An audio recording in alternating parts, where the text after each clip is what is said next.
Hello everyone, welcome. Today's project, you know somebody suffering from anxiety, a loved one, a close friend.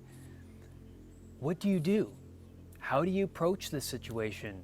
How can you make things worse for them? So that's the main topic of today's video. But I think to start things off, this is probably the biggest point in the whole video, is voluntary confrontation to what you fear. That's curative. That's what makes you brave. Okay? Voluntary, that means they have to want to get better. They have to approach situations that make them uncomfortable and then prove to themselves that they can be the solver of all problems. Because right now, they're obsessing over their health or a problem in their life because, well, they want to solve the problem, but they might be solving the problem in unproductive and self-sabotaging ways. Like, the first thing is they get close to family for reassurance, right? They lean on family to help them, manage or feel better about their symptoms or the sensations that they're ruminating about, how they're feeling. They rely on them, and then it's analgesic when you get that pat on the back or when you get that hug or when they're around you, you feel better. But what happens when they're not around? Because this is what happens, is that you become so reliable on them for feeling good in that moment, but when they're not around, it's just you in your own mind. It's you and your own monsters. How are you going to manage that? That's right. They have to learn how to manage that. And the next thing they might do is that they avoid work or they avoid situations that make them feel uncomfortable. These situations are fearful for them because when they're away from family or emergency personnel and that dragon inside of them pops up, the heart palpitation, the dizziness, the confusion, the depersonalization, all of that, it's overwhelming. They don't know how to manage it, and so they leave the environment and they shrink their world down really small to the point where they're staying at home and not wanting to go out and not wanting to confront the unknown, right? Because they don't know how to contend with that. Now they're very dependent on family for that safety.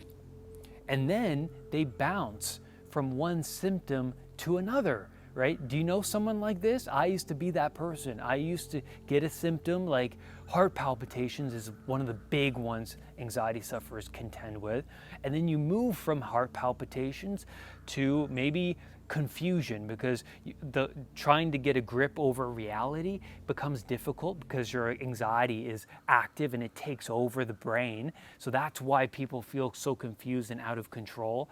And that's overwhelming. And then they bounce from that to maybe their private parts. Maybe they're checking on their privates, their urine.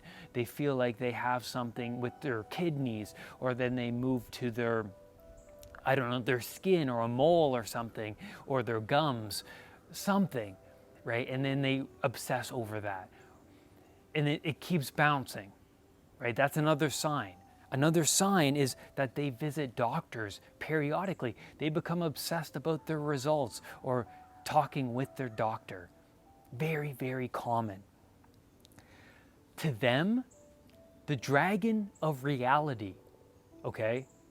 The dragon of existence slithered into their well-walled off place of comfort, like the Garden of Eden, right? And it overwhelms them because now, for the first time, they're confronted with their own mortality, right? The problem of all problems, right? It's like the Adam and Eve story. When they become self-conscious, they awaken and they cover themselves up because they feel vulnerable because they're in a world of uncertainty and unknown. And now that you're self-conscious, it's like, how do we contend with the unknown? Yeah, that's the dragon of all dragons. How do you become the solver of all problems? And that's what they need to be. These people suffering from anxiety, they have to learn how to be the solver of all problems. What's the all problem? What is that the mother of all dragons for them? That's stress. That's uncertainty. How do you manage the uncertainty? That's the question. That's their aim in life. Because now that they're contending with this anxiety, well, how do you become the person to manage this? And for you, wanting to help this person, you can approach it in very, bad ways that can hinder their growth and hinder their potential, because they have so much dormant potential within them that it needs to be actualized, and it needs to be manifested in their life. So here's what not to do. You show frustration. That's how you make things worse. You're trying to control. You're trying to desperately get them to snap out of this, whatever it is. And so you force them to make a change. That's not good, because you have to learn to let go. And learning to let go is something really important, because you love this person. Doesn't matter how close they are. Doesn't matter if they're your son or your daughter. You have to learn to let go. And here's the thing. You have to take care of you.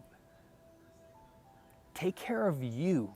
Manage your stress about this situation, because your stress is going to make their stress worse. You have to be the example.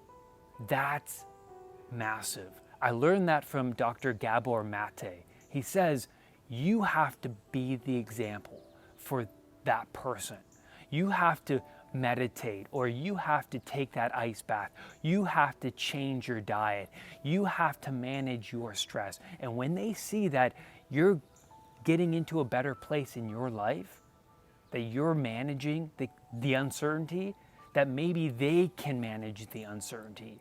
Because when kids grow up and what you say and what you do is not in alignment, so you tell them, hey, you should do this, but you don't do that, right? They get it. They see, they hear you, but they don't see you implementing that in your own life. So you have to be the example, and they will either latch on to it because they see the benefits, they see the growth, they see the truth in what you're doing, and then they will reciprocate. They not reciprocate, but they will absorb it and look towards you for the guidance and the wisdom. That's what I think. The next thing you don't do is to tell them to calm down, go for a drink, or turn on the TV for them. Relax.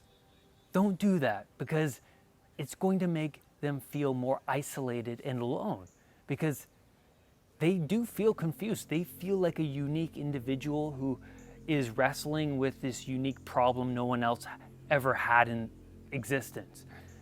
And that's not the case, because everyone suffers from this kind of anxiety at one point or another in their life. Because when uncertainty pops up, anxiety comes about, right? And too much uncertainty, a lot of anxiety, a lot of uncertainty. So this is what you do. You guide them towards a role model that has been through the same problem they're contending with and overcame the problem. And this is how you should approach it.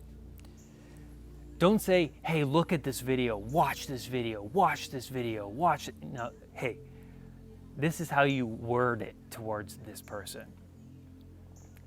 Oh man, there's this guy who had this panic attack at the AGO, and he felt all of these symptoms. He felt a loss of control and overwhelmed, felt like he was having a heart attack, felt like he was going to faint.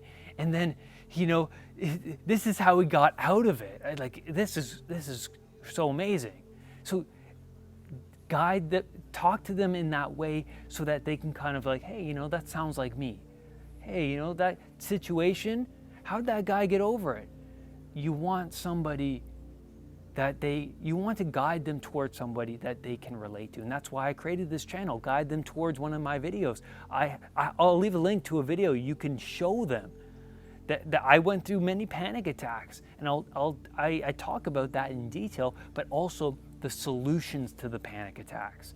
How do you overcome them so that you can be the best version of yourself you can be, rather than that, dependent, isolated, person that remains weak and continues to panic over time.